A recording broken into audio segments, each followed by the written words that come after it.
Duterte.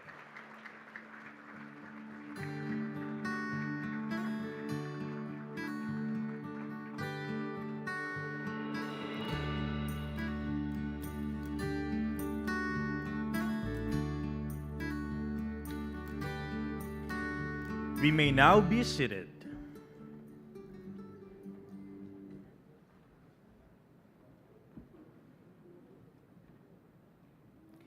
Good evening and welcome to the recognition of the 31st Southeast Asian Games medalists. To formally begin our program, may we call on Philippine Sports Commission Chairman William Ramirez to deliver his welcome remarks.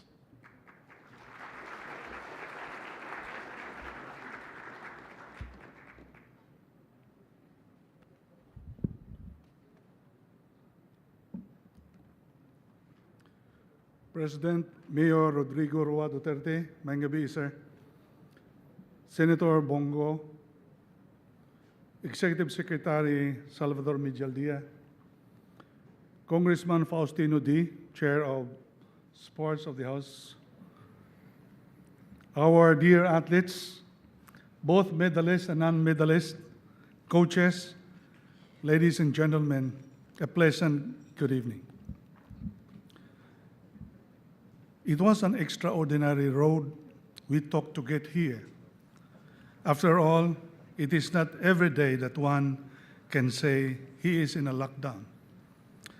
Under a pandemic, not everyone, but not everybody can say he trained day in, day out, in unbelievable situations, under tremendous pressure with monumental challenges. Very few men can, and this includes the extraordinary men and women before us today, who dedicated their days to keeping fit and competition ready despite the challenges faced by our nation and the world. Global health crisis notwithstanding, they braved everything to step on the 31st Southeast Asian Games, staging the representing the Filipino people. The gallantry met the competition head-on, emerging with 52 golds, 70 silvers, and 105 bronze medals to give the Filipino nation reasons to celebrate. With every strike, blow, shot, kick, spin, jump, and run, our athletes have the support and prayers of the dear Filipinos in mind, knowing that it is their kababayan's hard work which adds a purpose to theirs. At the start of our term, when I brought Ms. Hidilyn Diaz to meet the President Duterte to Davao City 2016 to present her Olympic silver medal from Rio Olympics, President Duterte instructed me with the marching orders to take good care of our athletes, their food allowances, uniforms, their needs, and I promised him that the PSC under my watch will take good care of it. And despite many challenges, especially in the pandemic, the PSC strove to uphold its commitment to our athletes. This PSC delivered. Our mandates said to make policies and programs which help to build a strong citizenry. And this administration gave its commitment to give support and attention to sports. Now, with the help of Senator Bongo, we can boast of a National Academy of Sports in Clark for the first time. As soon as we will see the groundbreaking also of the Philippine Sports Training Center in Bataan, our grassroots sports is as last as ever had been. Promised, delivered. In that same night, Ms. Hidilyn Diaz promised to the President in my presence to do her best to win an Olympic gold, which we all know she did. We now have our first Olympic gold won in the term of the President. Another promise delivered, Mr. President. In the next years, we somehow gave sterling and unprecedented performances in Jakarta Asian Games, World Championships, the 30th Southeast Asian Games, overall championship, promises of fighting for flag and country with our everything, delivered pride to the country. And here we are tonight celebrating yet another achievement won by our national athletes.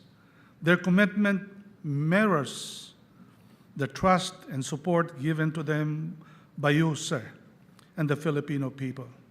I promise to give back with pride and honor all of the faith that was given to them. A promise delivered. Our dear President Duterte, your unrelenting faith and dependable support to the Philippine national team has made this non-hosting participation our best ever Southeast Asian Games, as we discussed with Congressman Bumble Tolentino. Your unprecedented show of confidence in the talent of Filipino athletes lent them the confidence to dream big, do more, and achieve much. Medals were won, records broken, new standards were set, all for the flag and country. Mr. President, allow me to thank you, some personalities and institutions that makes our 6 years performance of the Philippine Sports Commission under your office. The Filipino people whose funding of the Philippine sports, Chairman Andrea Domingo of PAGCOR, Congress, both the Senate and the House of the General Appropriation Budget, Armed Forces of the Philippines, they have lent to us the PEC through special orders, the private corporation of MVP, Ramon Ang of the incentives, Razon, Ayala, Dennis Oy, and others. Especially to the National Sports Association's president and the Secretary General who worked unrelentlessly. To the POC leadership of Congressman Bumble Tolentino, whose leadership have achieved enormous level in the Southeast Asian Games, in the Asian Games, and in the Olympic Games. My PEC commissioners and the employees, especially the unsung heroes of the MSAS, the medical services, the staff, the coordinators, finance staff, and the Philippine Sports Writers Association who chronicle and monitor Philippine sports. Executive Secretary Salvador Medialdea, who have been guiding us, supporting us, and Senator Bongo, who have been there very alert in the financial support of Congress to the Filipino athletes. To all athletes in the Philippine sports, especially the Philippine national team and development athletes, mabuhay ang atletang Pilipino.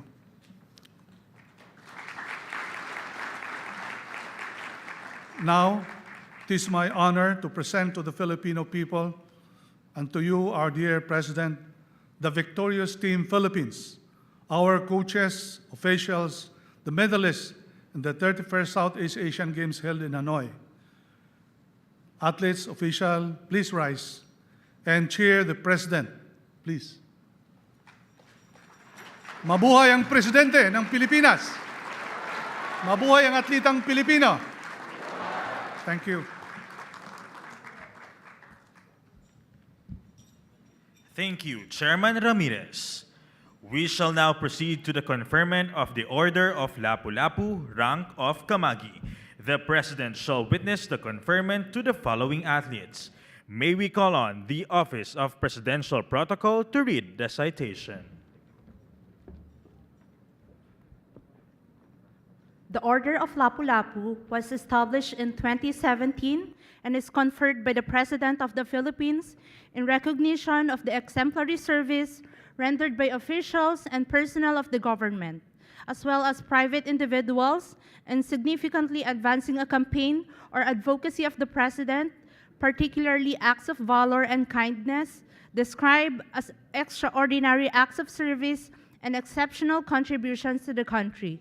The Order of Lapu-Lapu, Rank of Kamagi, is awarded to officials and personnel of the government and private individuals who actively participated in and contributed significantly to an activity pursuant to a campaign or advocacy of the President.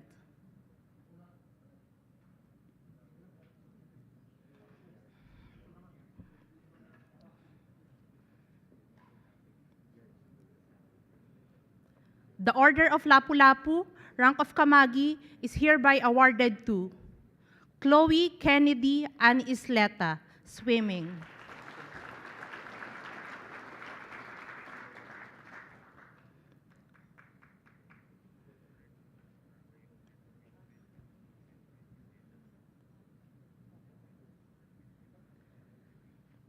Thank you very much. Please exit to your right. Handball sports category, Mark Vincent Dubozet.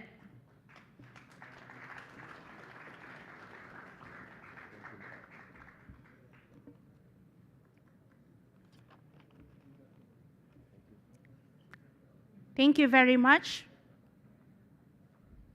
Basketball women's sports category, Katrina Guitinco.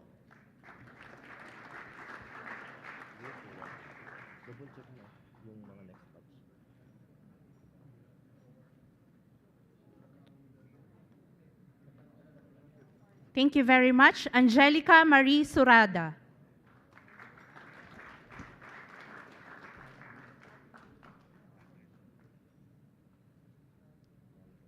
Thank you. Stephanie Berberabe.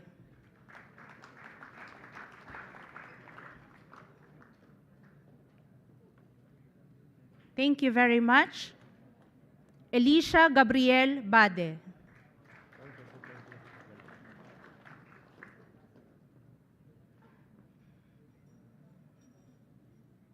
Thank you very much. Camille Isabel Clarin.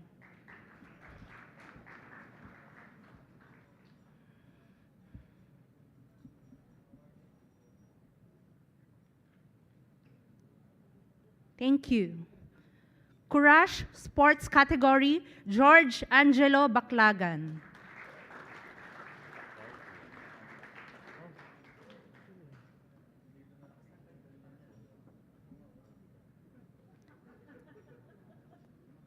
Thank you. Charmeya Kelino.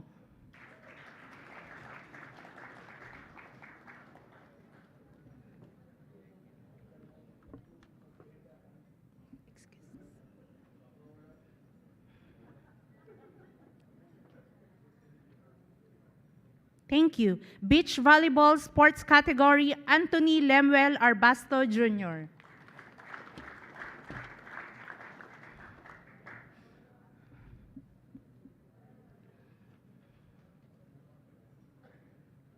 Jovelyn Gonzaga.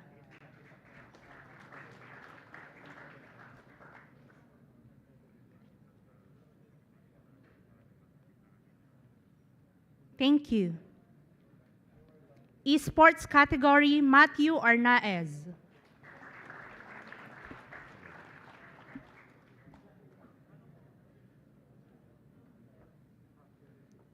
Thank you. Dennis Ramos Jr.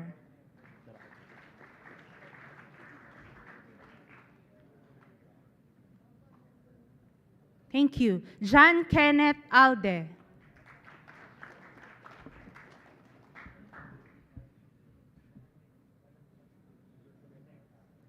Thank you.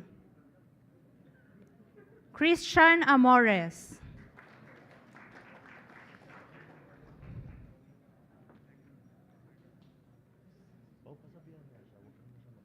Thank you. Aldrin Paul Borabon.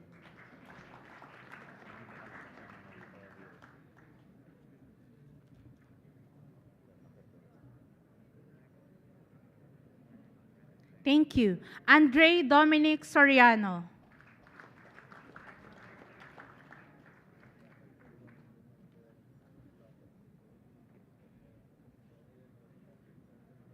Thank you. David Emmanuel Tapang.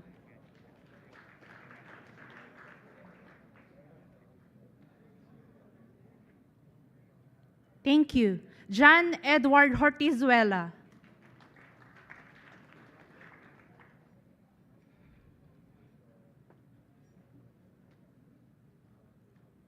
Thank you. Hezro Elijah Canlas.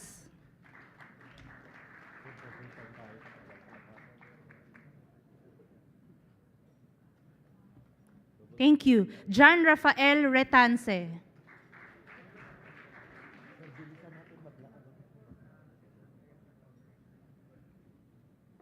Thank you. Danery James Del Rosario.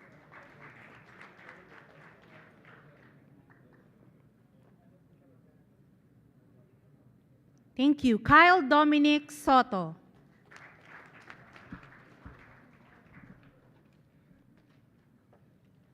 Thank you. Salik Imam.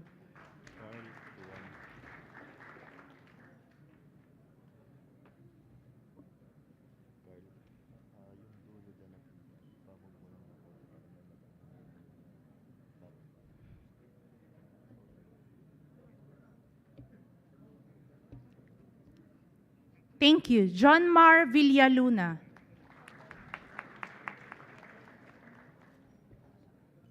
Thank you. Lee Howard Gonzalez.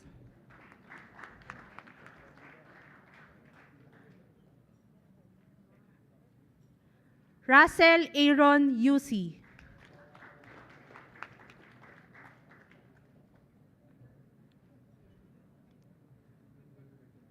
Thank you. Dexter Luis Alaba.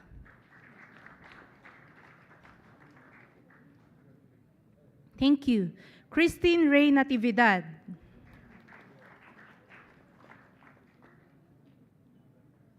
Thank you. Rose Ann Marie Robles.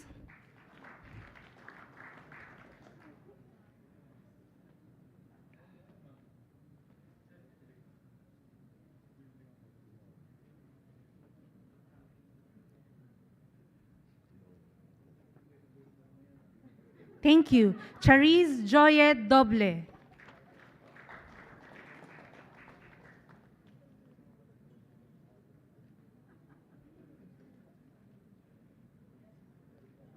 Thank you. Gian Joan Lianes.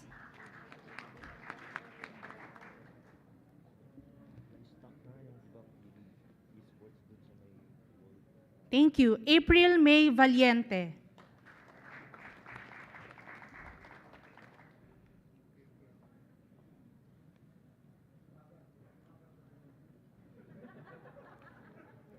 And Angel Danica Lozada. Okay. Rowing sports category, Ameline Pagulayan.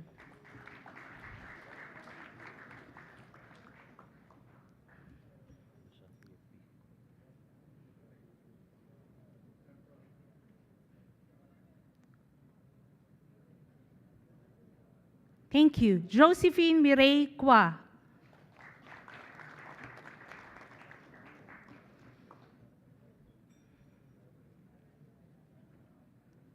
Carl Julian Shah.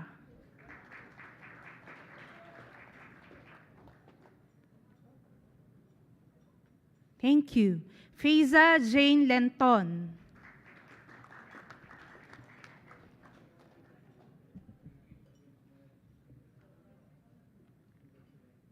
Thank you. Eliza Hannah Marshana Go.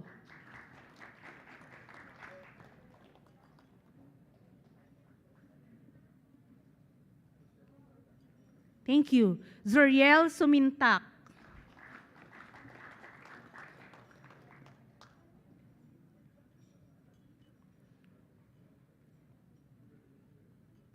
Thank you. Joaquim De Jesus.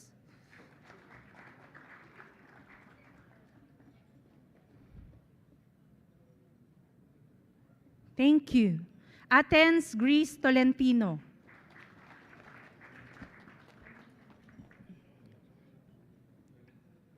Van Adrian Maxilom.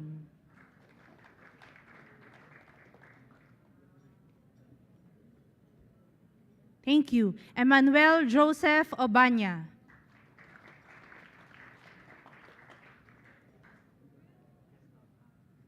Christian Joseph Jasmine.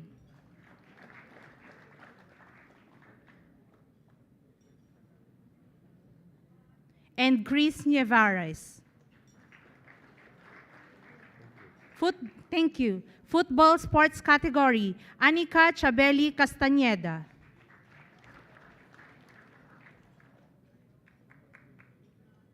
Thank you. Haley Moriah Long.